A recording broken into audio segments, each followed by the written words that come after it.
Hello বাচ্চো, welcome to Biohack NEET প্রস্তুতির জন্য বাংলা ইউটিউব চ্যানেল। তো দুটো আপডেট তোমাদের দিয়ে দিই খুব কম টাইমে, এর কারণ সামনেই পরীক্ষা চলে এসছে, বেশি সময় নষ্ট করব না। নতুন নিউজ তোমরা হয়তো দেখেছো যে একটা মিডিয়াতে বেরিয়েছে যে তারা নাকি কন্ট্যাক্ট করেছিল এনটিএর সাথে এবং এনটিএ নাকি স্পষ্ট বলেছে যে পরীক্ষার হলে ঢোকার সময় তোমাদের যে আধার কার্ড, সেই আধার কার্ডের সঙ্গে তোমরা যে ফর্ম ফিল আপ করেছো তার যে সমস্ত তোমরা ওখানে ফিল করেছো, যেমন নাম, বাবার নাম, ডেট অফ বার্থ থেকে শুরু করে ফটো থেকে শুরু করে সব কিছু ম্যাচ যদি না হয় তোমাদের নাকি পরীক্ষায় ঢুকতে দেওয়া হবে না। এই ব্যাপারে আমি যেটা বলছি, দেখো এনটিএ কিন্তু এবার আগে থেকে, মানে নিটের যে রেজিস্ট্রেশন শুরু হওয়ার অনেক দিন আগে থেকেই তোমাদের বলে দিয়েছিল তোমরা আধার কার্ডটাকে ঠিক করো। আধার কার্ডের ছবি অনেকের ছোটোবেলাকার রয়েছে, সেটাকে তোমরা চেঞ্জ করো। নামের কোনো স্পেলিং যদি অসুবিধা হয় তোমরা চেঞ্জ করো। আমিও তোমাদের ভিডিও করে বারবার কিন্তু বলে দিয়েছি যে তোমরা এগুলো করো।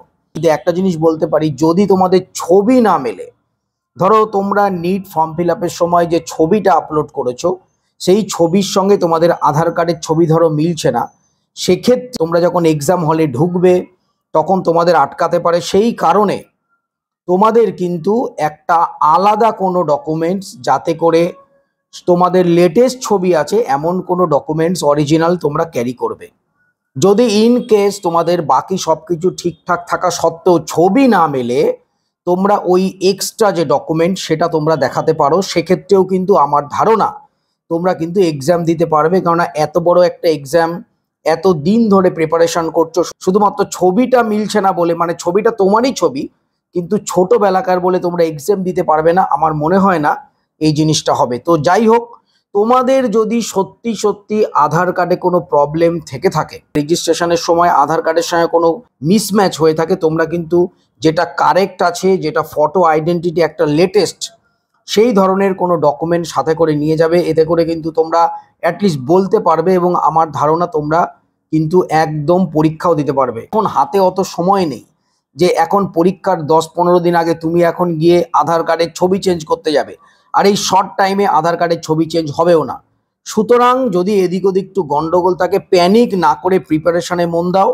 পরীক্ষার হলে যখন যাবে তখন আধার কার্ডের সাথে সাথে লেটেস্ট কোনো ডকুমেন্টস নিয়ে যাবে, আশা করি তোমাদের প্রবলেম সলভ হয়ে যাবে। 2 নম্বর যেটা বলছি, তোমরা দেখে নিয়েছো হয়তো, নতুন এনসিআরটি মার্কেটে এসছে। 2025-26 যে এডিশন তার এনসিআরটি চলে এসছে, কিন্তু শুধুমাত্র এখন পিডিএফ ফরম্যাটে পাওয়া যাচ্ছে এবং ক্লাস 12 এসছে। তো সেই এনসিআরটিতে কিছু কিছু চেঞ্জ হয়েছে। এবার অনেকের মনে একটা কোশ্চেন হয়তো আসছে, এই 20 দিন আগে তাহলে কি আমাদের নতুন এনসিআরটি কিনে পড়তে হবে?